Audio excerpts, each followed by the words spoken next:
आदरणीय अध्यक्ष महोदय, मेरे देवता जनों, गुरुओं, मेरे छोटे एवं बड़े भाई और बहनों, मैं आप लोगों के सामने एक भाषण प्रस्तुत करने जा रही हूँ। अगर उसमें कोई त्रुटियां हो तो उसे क्षमा करने का कष्ट करें।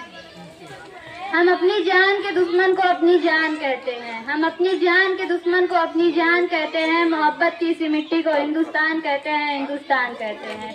जो दुनिया में सुनाई दे उसे कहते हैं खामोशी, जो आंखों में दिखाई दे उसे तूफान कहते हैं।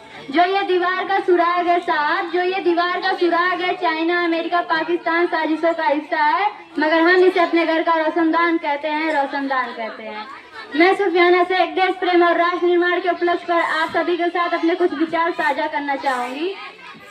आजादी का असली मतलब वही समझ सकता है जिसने कभी गुलामी की हो। हम सौभाग्यशाली हैं कि हमने स्वतंत्र भारत में जन्म लिया। यूं तो आजादी किलो 1857 में ही जल चुकी थी, जो वर्षाल बनकर 1947 में हमारे देश को आजाद कराई। प्राचीन, मध्यकालीन, वर्तमान भारत के उदाहरणों से स्पष्ट करना चाहूंगी कि जब हम फिरंगियों के फेरे में फंस गए थे तो रंग बसंती चोला की एक आवाज पर टोलों के टोले उमड़ आते थे और उनके वंदे मातरम के नारों में खून में आ जाने वाला 5-5 डिग्री का तूफान भी अंग्रेजी शासकों की जड़ों में तूफान ला देता था।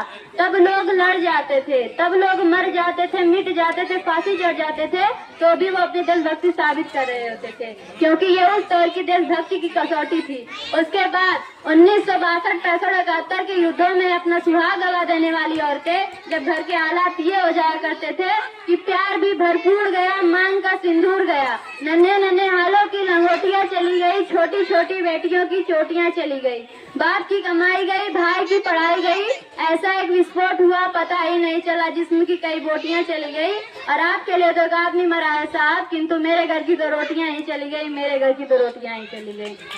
महोदय, आप तो धरती में एक इंच भी कम नहीं लेते, मैं आधा शरीर कैसे ले लूं? ये वाले हालात पैदा हो जाने के बावजूद भी एक माँ अपने बेटे को सरहद पर दुश्मनों की धज्जियां उड़ाने के लिए भेज दिया करती थी और पत्र लिखा कर भेजा करती थी कि अम्मा ने खत लिखा है बड़े ही चाव से, अम्मा ने खत लिखा है बड़े ही चाव से, पुत्र मेरे ना घबरा जाना, एक इंच भी पीछे ना हटना, चाहे इंच इंच कट जाना, चाहे इंच इंच कट जाना। इस तरह पूरा परिवार अपनी देशभक्ति साबित कर रहा होता था।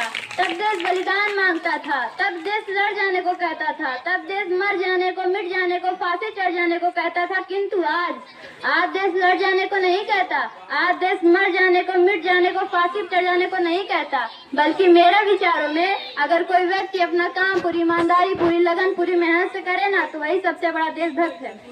मैं नहीं मानती कि फेसबुक, व्हाट्सएप की डीपी को 3 रंग में रंगना ही देशभक्ति है। यदि आप कहेंगे कि साल में 2 बार हाथ में तिरंगा ले लेना देशभक्ति है, तो मैं पूछ